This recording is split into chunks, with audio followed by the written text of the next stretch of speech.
Hello everyone, আসসালামু আলাইকুম। কেমন আছেন সবাই? আশা করি সবাই আলহামদুলিল্লাহ ভালো আছেন। আজকে অনেক দিন পর আপনাদের সাথে একটি ব্লগ ভিডিও শেয়ার করছি। মাঝের কিছুদিন অনেক অসুস্থ ছিলাম এবং কি গ্রামের বাড়িতেও ছিলাম। গ্রামের বাড়িতে তেমন একটা ভিডিও করা হয়নি, তাই আপনাদের সাথে খুব বেশি একটা শেয়ারও করতে পারিনি। আর সুস্থতা হচ্ছে আল্লাহর দেওয়া সবচেয়ে বড় নিয়ামত। সেখানে যদি একটা মানুষ অসুস্থ থাকে তাহলে তার কিছুই ভালো লাগে না, তার খেতে ইচ্ছা করে না, তার কথা বলতে ইচ্ছা করে না। এর জন্য আপনাদের সাথে আমি আমার কোনো ভিডিওই শেয়ার করতে পারিনি। তো যেহেতু এখন আমি আমার নিজের বাসাতে চলে এসেছি, তাই ভাবলাম আপনাদের সাথে আমার ভিডিওগুলো শেয়ার করা যাক। তো গতকালকের রাতের ভিডিও এইটা। যেহেতু বাচ্চা নিয়ে একা একা বাসাতে থাকি, তো ঠিকভাবে ভিডিও করা হয় না। যখন সময় পাই তখনই ভিডিও করে নিই। তো আমি রাতে রান্না করছিলাম, তো সেই সময় এই ভিডিওটা করেছি। গতকালকে কিন্তু ঢাকাতে প্রচুর পরিমাণে বৃষ্টি হয়েছে। আপনাদের কোন কোন জেলাতে বৃষ্টি হয়েছে কমেন্ট করে আমাকে অবশ্যই জানাবেন। এর জন্য আপনাদেরকে দেখিয়ে দিলাম বাহিরে কি পরিমাণ বজ্রপাত হচ্ছিল। রান্নাঘরের জানালা থেকে তেমন একটা দেখা যায় না, তারপরেও দিনের আলোতে প্রচুর পরিমাণে বৃষ্টি হয়েছে, এটা কিন্তু বোঝা যাচ্ছিল। তো এখন আমি রান্না করব হচ্ছে চিংড়ি দিয়ে শাপলা। আমি শাপলা বাড়ি থেকে নিয়ে এসেছিলাম, তো সেই শাপলা দিয়ে আজকে চিংড়ি রান্না করব। চিংড়ি দিয়ে শাপলা খেতে কিন্তু ভালোই লাগে। তো গতকালকে আমার হাজব্যান্ড চিংড়ি নিয়ে এসেছিল, তাই দিয়ে ভাবলাম রান্না করে খেয়ে ফেলে।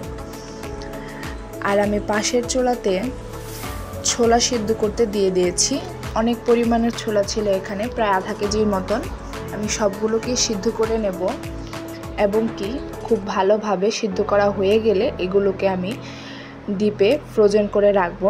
যখন খেতে মন যাবে তখন আমি ফ্রিজ থেকে বের করে ভেজে খেয়ে নেব। ছোলাটা যদি সিদ্ধ করা থাকে, বিকালের নাস্তায় কিন্তু অনেক ঝটপট একটা আইটেম রান্না করা যায়। ছোলা ভুনা কিন্তু মুড়ি দিয়ে খেতে বেশ মজা লাগে। আমার হাজব্যান্ডও খুব পছন্দ করে, তাই সে ছোলা নিয়ে এসেছিল, তাই ভাবলাম আজকে সিদ্ধ করে রেখে দিই। তো প্রথমে আমি কিন্তু শাপলাটা রান্না করব চিংড়ি দিয়ে। তো এর জন্য কড়াইতে তেল দিয়ে সামান্য পরিমাণ লবণ হলুদ দিয়ে আমি চিংড়িটাকে হালকা করে ভেজে নিয়েছি। এরপর আমি এখানে পেঁয়াজ কুচি, কাঁচামরিচ কুচি দিয়ে ভালোভাবে নেড়েচেড়ে একটু ভেজে নেব, কিছুটা সময় নিয়ে ভেজে নেব। আর আমরা ঢাকাতে থাকি, এত পরিমাণে গ্যাসের সমস্যা, গ্যাস কখন আসে কখন যায় সেটাই বুঝতে পারি না। দুপুরে রান্না করে খাবো, সেই সময় গ্যাস থাকে না, তাই দুপুরে রান্না করার ক্লিপও আপনাদের সাথে নিতে পারি না। সকালেই রান্না করি, আর এত সকালে বাচ্চা নিয়ে ঘুমে থেকে উঠে মন চায় না ভিডিও করতে। তো কি আর বলবো, গ্যাসের সমস্যা হচ্ছে বড় সমস্যা। রান্না বান্না করে খাওয়াটা খুবই মুশকিল। তো এই যে আমি যে রান্না করছিলাম তখনও কিন্তু গ্যাস খুব কমই ছিল। যেহেতু ভাজি রান্না করব, কম গ্যাসেই হয়ে যাবে, তাই কোনো সমস্যা হচ্ছিল না। তো যখন আমাদের কাঁচামরিচ আর পেঁয়াজটা ভাজা হয়ে যাবে, ঠিক ওই পর্যায়ে আমরা এখানে সামান্য পরিমাণ আদা রসুন বাটা এবং হলুদ, মরিচের গুঁড়ো এবং ধনিয়া গুঁড়ো দিয়ে নেব। সরি, এখানে আমি হলুদ দিইনি, কারণ হলুদ আগেই দিয়ে দিয়েছিলাম। এখানে আমি সামান্য পরিমাণ ধনিয়া গুঁড়ো দিয়েছি এবং স্বাদ মতন লবণ দিয়ে হালকা একটু পানি দিয়ে আমি এটাকে খুব ভালোভাবে কষিয়ে নেব। একটু ঢাকনা দিয়ে ঢেকে দিলাম কষানোর জন্য। তো কিছুক্ষণ পর পর আমি একটু নেড়ে নেড়ে দেব। যদি গ্যাসটা ফুল থাকতো তাহলে কিন্তু অনেক তাড়াতাড়ি আমার কষানোটা হয়ে যেত এবং রান্নাটাও কিন্তু অনেক তাড়াতাড়ি শেষ হয়ে যেত। আমি রান্না করছিলাম আর কিছুক্ষণ পর পর আমার বাচ্চা এসে আমাকে ডাকছিল মা মা, কোলে, মানে অল্প অল্প করে কথা বলতে পারে। তো এখন আমি কিন্তু আগে থেকেই কিন্তু শাপলাগুলোকে খুব ভালোভাবে ছিলে নিয়ে কেটে ধুয়ে পরিষ্কার করে রেখেছিলাম। ওই শাপলাগুলোকে দিয়ে চিংড়ির সাথে খুব ভালোভাবে নেড়েচেড়ে মিশিয়ে নিয়ে এরপর ঢাকনা দিয়ে ঢেকে দেব, কারণ শাপলার ভেতরে যে পানিটা আছে ওই পানি দিয়ে কিন্তু আমাদের শাপলা রান্নাটা হয়ে যাবে। শাপলা কিন্তু অনেক নরম, শাপলা কিন্তু পানিতেই হয়, আর শাপলাটা অনেক নরম এবং শাপলা থেকেই কিন্তু আস্তে আস্তে পানি বের হবে এবং ওই পানিতেই আমাদের রান্নাটা হয়ে যাবে। এই তো দেখুন কত সুন্দর হয়েছে আমার ভাজিটা। আমি কিন্তু এখানে কোনো প্রকার পানি অ্যাড করিনি, এই শাপলার পানিতেই শাপলাটা ভাজা ভাজা হয়ে গেছে, ঠিক এরকম হবে। তো কিছুক্ষণ ভালোভাবে নেড়ে চেড়ে নিয়ে আমরা এটাকে এখন নামিয়ে ফেলবো। আমাদের শাপলা কিন্তু একদম রেডি, চিংড়ি দিয়ে শাপলা কিন্তু আমাদের একদম রেডি হয়ে গিয়েছে। এখন আমরা এটাকে একটা বাটিতে উঠিয়ে নিয়ে রেখে দেব।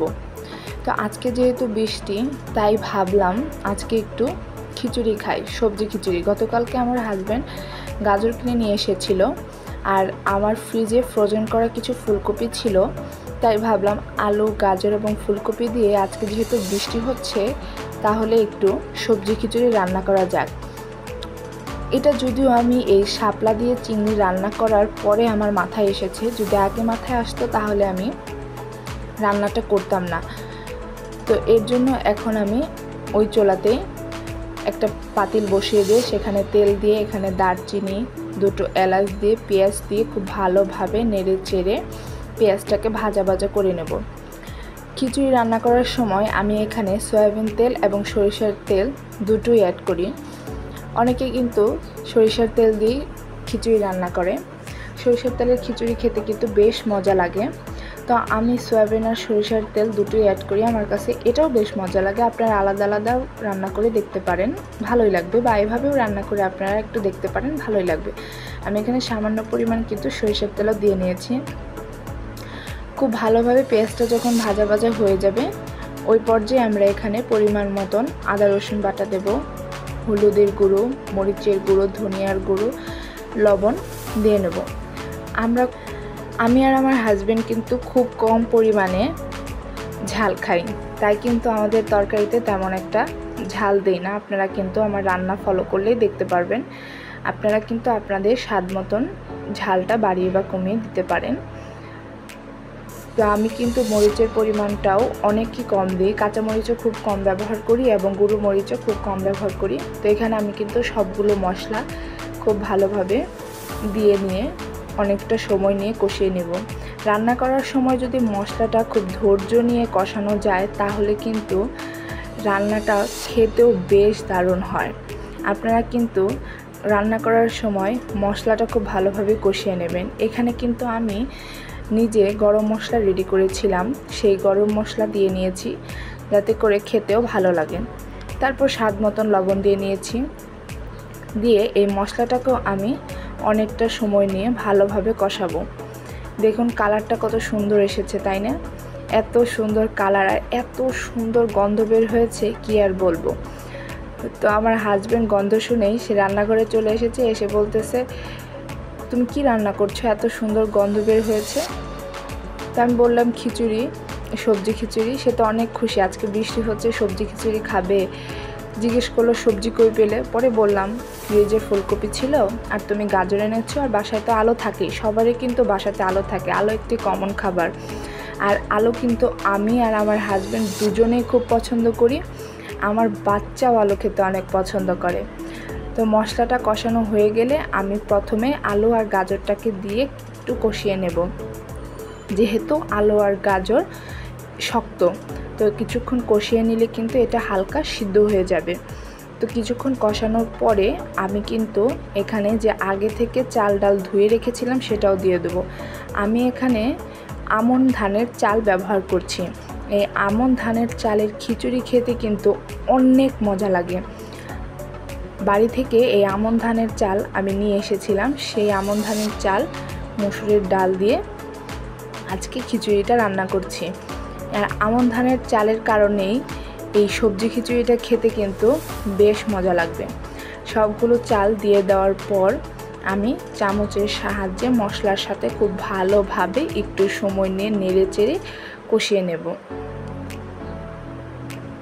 তো আমার বাচ্চাটাও এরই মাঝে খুবই কান্নাকাটি করছিল, মা কোলে নাও কোলে নাও, খুবই বিরক্ত করে। আমার বাচ্চাটা বেশিক্ষণ আমাকে ছাড়া থাকতেই চায় না। তো ওর বাবা আসার কারণে ওর বাবা একটু ধরে রেখেছিল বলে আমি রান্নাটা করতে পেরেছি আর আপনাদের সাথে ভিডিওটাও শেয়ার করতে পেরেছি। যদি ওর বাবা না থাকতো তাহলে আমার একার পক্ষে কখনোই এই রান্না করা সম্ভব ছিল না, আর ভিডিও আমি করতে পারতাম না, কারণ অনেক পরিমাণে আমাকে জ্বালাতন করে। তো যখন কষানো হয়ে যাবে ওই পর্যায়ে আমি পানি দিয়ে দেব। পানি দিয়ে আমি এটাকে রেখে দেব খুব ভালোভাবে। আমি খিচুড়িটা কিন্তু একটু নরম নরম করব, যাতে করে খেতে অনেক মজা লাগে। আমনের চালের খিচুড়ি কিন্তু অতটা ঝরঝরা হয় না, একটু নরমই হয়, আর এই খিচুড়ি নরম খেতেই মজা লাগে। তো আমি এর জন্য নরম করেই রান্না করব। তো পানি দিয়ে এটাকে ঢেকে রেখে দেব বলক ওঠা পর্যন্ত।